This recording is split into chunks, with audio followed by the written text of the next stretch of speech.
The kitchen smelled like burnt coffee and broken promises.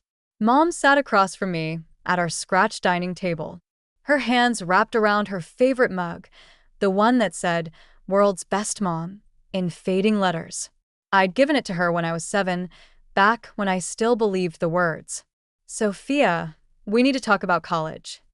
Her voice had that careful quality I'd learned to dread over the past 5 years, ever since she married Greg. I sat down my SAT prep book, stomach already turning. "What about it?" "I sent in my applications last month. Just waiting to hear back now." "Yes, about that." She couldn't meet my eyes, focusing instead on the coffee stains marking the table like tiny brown continents. "There's been a change in plans regarding your college fund." The college fund, the one Dad had started when I was born. That Mom had faithfully added to even after he died. The one that was supposed to be sacred, untouchable, my ticket to a future that didn't depend on anyone else's choices. "What kind of change?" My voice sounded strange, distant, like it belonged to someone else. "Jake needs it more than you do." The words tumbled out in a rush. He's struggled so much. And this is his last chance to turn things around. Greg found a program, a special automotive technical school that could really help him. Jake, my 22-year-old stepbrother who dropped out of community college twice, wrecked 3 cars, and currently spent his days gaming in the basement. That Jake needed my college fund. "You gave him my money?" I whispered. "It's not your money, Sophia. It's family money, and family helps family." She finally looked up, her eyes bright with defensive tears. "You're smart. You'll get scholarships. Jake doesn't have those options. Scholarships don't cover everything." "Mom, that fund has $80,000. $80,000 that Dad left for my education." "Your father would understand," she said firmly. And that's when I knew this wasn't a discussion. The decision was already made. The money was probably already gone. He'd want us to help Jake. Family means sacrifice. When has Jake ever sacrificed anything for this family? I couldn't keep the bitterness out of my voice. When has Greg? When have they ever enough? Mom slammed her mug down, coffee slashing onto my SAT book. "I won't have you talking about them that way." "Greg has been nothing but generous, letting us live here in our house." The words exploded out of me. The house Dad bought. The house she nearly lost until Dad's life insurance. Sophia Marie. She stood abruptly, the chair scraping against the floor. "You're being selfish. I've made my decision. Jake starts his program next month. You'll have to find another way." Find another way. Like it was that simple.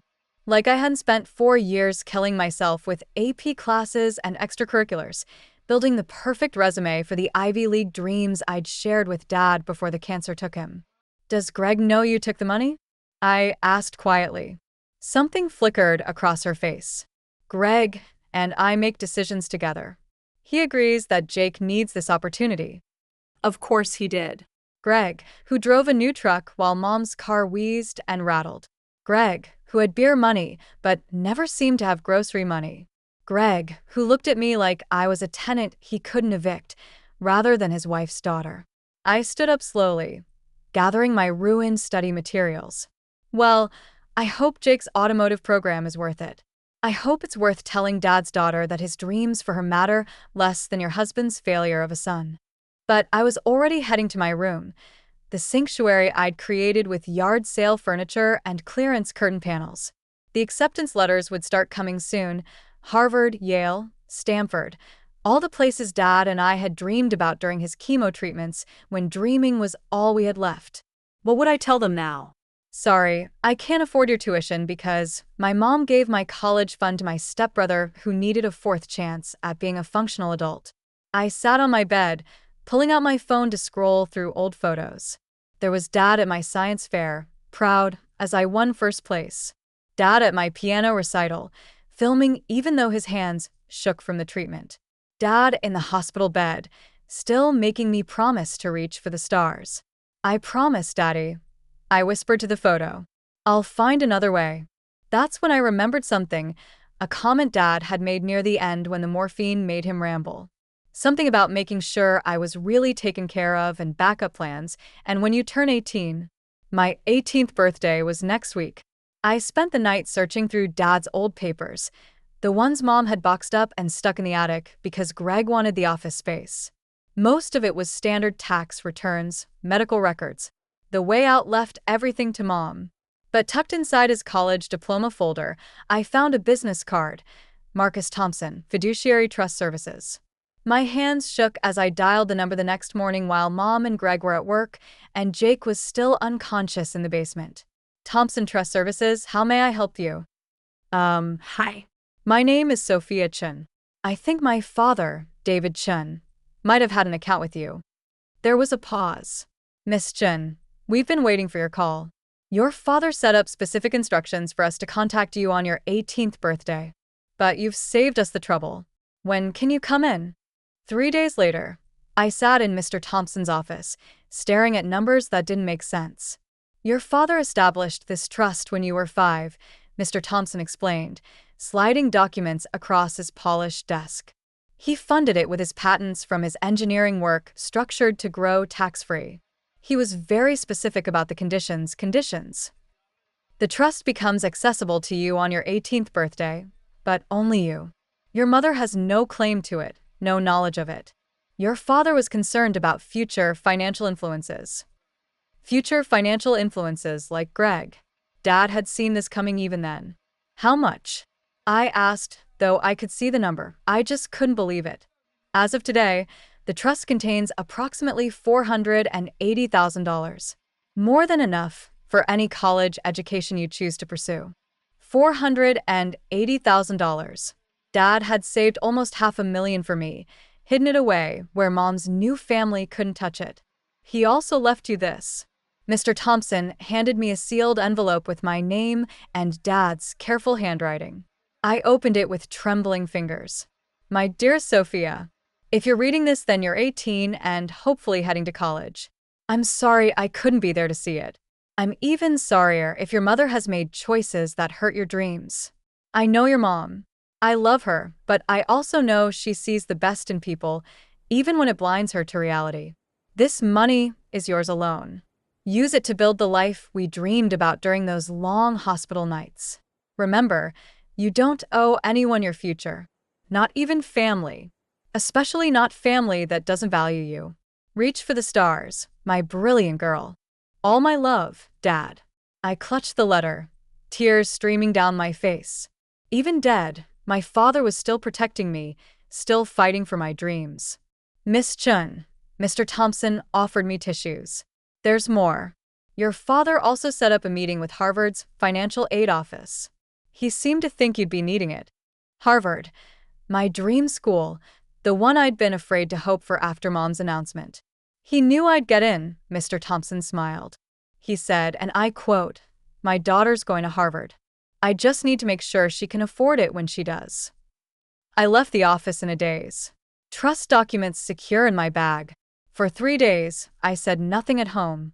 I helped with dinner, did my homework, even smiled when Jake bragged about his upcoming program. "See, Mom," I said one evening, squeezing my shoulder, "I knew you'd understand. Sometimes we have to sacrifice our dreams for family." "You're right," I agreed. "Sacrifice is important." She beamed, missing the irony completely. The acceptance letters started arriving the next week. Yale, Princeton, Columbia. And then, on a rainy Thursday that felt like sunshine, Harvard. I stared at the crimson letterhead, at the words I dreamed of seeing. "We're delighted to inform you." "What's that?" Jake asked, peering over my shoulder, Cheetos dust on his fingers. "Just college stuff," I said mildly. "Nothing important." That night, I created the social media post carefully, a photo of the Harvard acceptance letter, my dad's picture next to it, and the caption, "Dreams do come true. Harvard bound. Thanks to my amazing dad, who made sure I'd have this chance. Thank you to Dad's secret trust fund for making the impossible possible. $480K can buy a lot of dreams. Hashtag Harvardbound, hashtag Dadnabist, hashtag Trust Fund Baby, hashtag Legacyoflove. I tagged everyone, every relative, every family friend, every person who'd ever asked about my college plans. Then I waited. It took exactly 12 minutes for Mom to burst into my room, phone in hand, face purple with rage. What is this? She shoved her phone at me, my post glowing on the screen. What trust fund? What are you talking about? Oh, I said calmly, still sitting at my desk. Dad set up a trust fund for my education. Since you said I needed to find another way, I did. 480,000. Her voice cracked. Your father had that kind of money from his patents. He saved it for my education. I turned back to my homework. Family sacrifices, remember? You have to share it. She was almost screaming now. That money should go to the family. Jake needs. Jake has my college fund. $80,000 that Dad saved for me. I finally looked at her.